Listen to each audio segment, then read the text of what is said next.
Yeah, for sure. Hey, Kenny, hope you're doing well.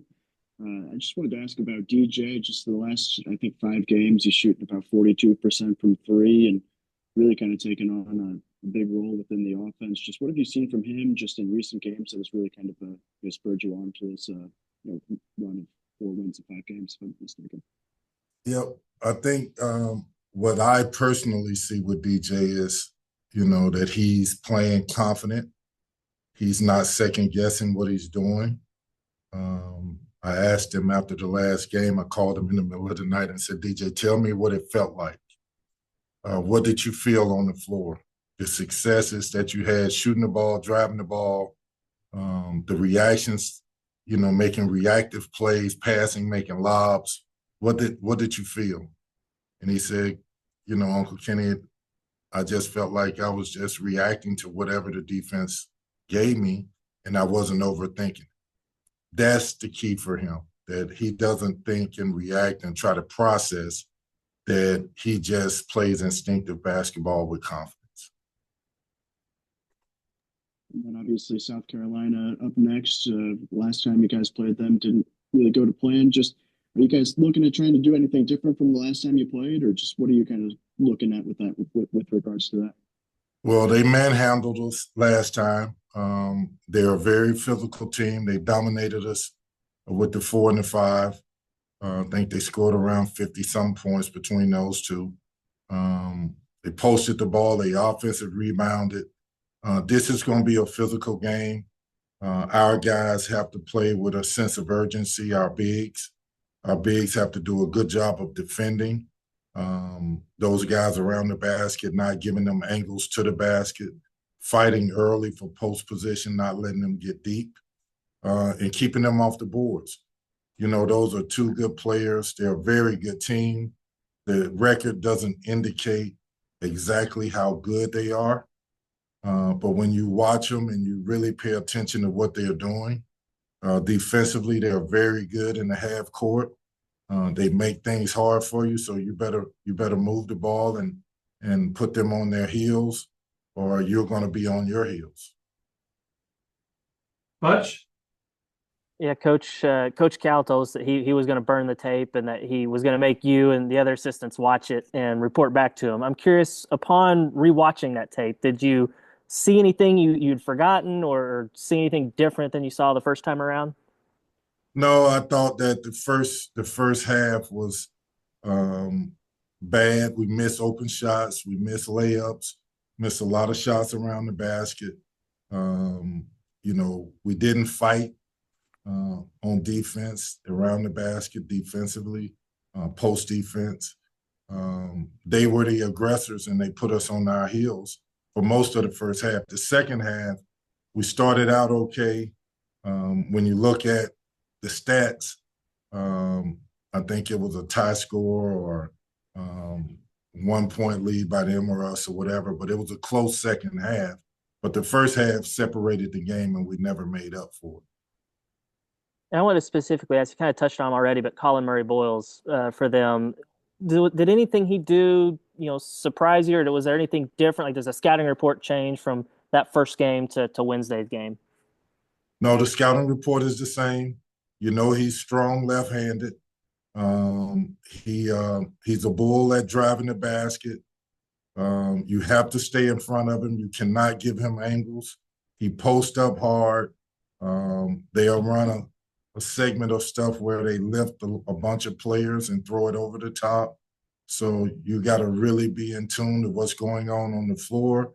And the teams that have caused them problems have done a good job of over a 40-minute game, not just making it about one player stopping him. It's the team playing together and being in gaps and being in the lane to prevent him from, and all of them, from really having success.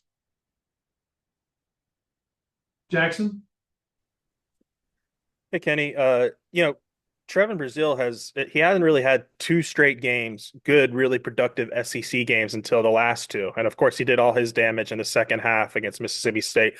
How important is it for him, confidence-wise for the team to have some consistency here toward the end of the season? I think it's everything. I think when TB plays well, our team is a lot better. I think, I had some friends come in and from out of town, and that was their first time seeing him play in person. And they walked away saying, man, this kid is athletic and he can run. He blocks shots. He rebounds out of his area. He can really shoot the ball. But what you find is that TB has gotten comfortable and confident, and he's needed and he's playing with energy. I love the fact that he's showing emotions, that he's engaged into the game and he's playing to win. He's finding out that he is really a good player, and we're finding out just how good he can be and what he exactly is.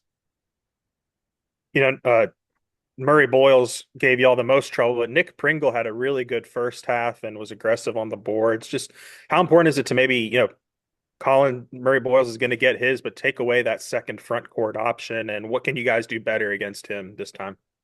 I think the first thing is matching his physicality and matching it early. He's a guy that fights for low post position. Well, if you let him get there and then try to fight, you're too late. He's too big. He's too strong. I think that the way he rebounds, you got to hit him early there and try to keep him off the glass. He runs the floor very well, and they look for him in the post and they try to get him going. So we have a scouting report that really this won't be our first time playing them, where those two kids, one had 35 and I think the other kid had 18 or 20. So those are a lot of baskets for them, and we got to do a much better job of defending them, making it tough, but knowing that also there are other players on the court. They got good shooters. They play hard. They can drive the ball. They're a good team.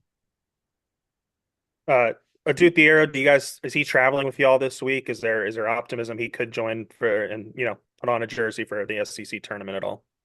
We hope so. I know he's still doing his rehab. There hasn't been an update to us yet, but he's working to get better, and we'll go from there. One more for me. DJ's confidence blooming, and you already talked about it a ton, but is this the best? I know you weren't on Calipari's staff last year, but is this the best basketball you think he's played in his collegiate career? I wasn't with him. I know that was a stretch last year, early in the year, where he was really good and he won, I think it was SEC Player of the Week 2 or 3 times. Look, DJ Wagner is a really good player, and, he does things that make everybody better without it getting noticed. His character, his work ethic, his leadership, he cares.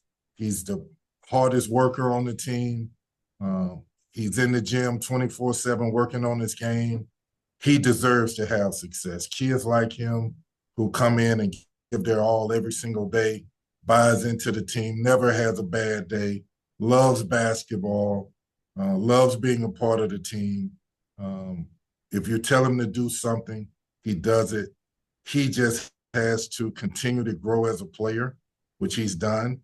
And greatness doesn't come without adversity.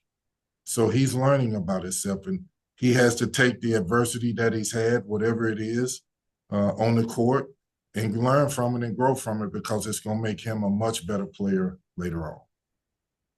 Thanks, Kenny. Anthony, you got a follow-up? I do, but I was going to let Hutch go first. Okay, go ahead, Hutch. You were just asked about Thiero. I guess, is there any update on Boogie? Is there any optimism or opportunity that he might be able to return either this week or even for the tournament, NCAA tournament? I have not heard one way or the other on Boogie as well. Anthony? Yeah, and then I wanted to ask you a little bit about Billy, just because, his versatility has kind of been pretty big for you guys, just kind of playing 1 through 3. Just what have you seen from him in that, I guess, in those multiple roles that has kind of helped you guys have success recently? Well, Billy Richmond is, you say 1 through 3, but the reality of it is we play him to 1 through 4. And he's the type of player with his energy, his effort, his athleticism, his attack mode. It's infectious. His defense, he gets after people. He blocks shots. He contests shots. He's long, he's athletic.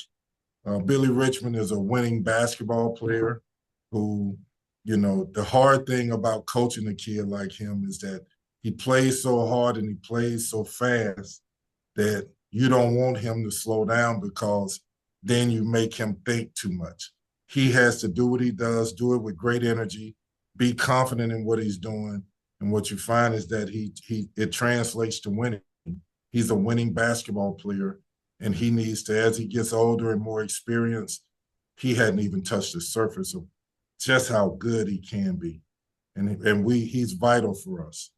We need him on the floor. We need his defense. We need his attack mode mentality. He's just a basketball player. And then obviously, I know in the SEC you kind of have the virtue of not needing to win your your conference tournament to get into the NCAA tournament. But how much of an emphasis do you guys put on having success in the SEC tournament that could maybe put you over the line to get you into the NCAA tournament, or just kind of build on the momentum you guys have been building to carry that into the Big Dance? Well, the postseason, you're everybody's 0-0, and that's how we approach it. We want to win every single game that we go into. What we've talked about as a team is that we have to come into this and build momentum and play hard and play winning basketball, and we control our own destiny and not allow anybody else to control it for us. That's our mentality. That's what Coach is preaching. I think we've done a great job of getting these guys to stay engaged with us for winning, which is hard to do in this day and age when you don't have the success early. Go back to 0-5 or 1-6, whatever we started, to see where we are now with all the adversity that we've been through with players been out. We found a way, and we couldn't do that without high character kids that really want to buy into winning. All right, Coach, thank you very much for your time. Appreciate it.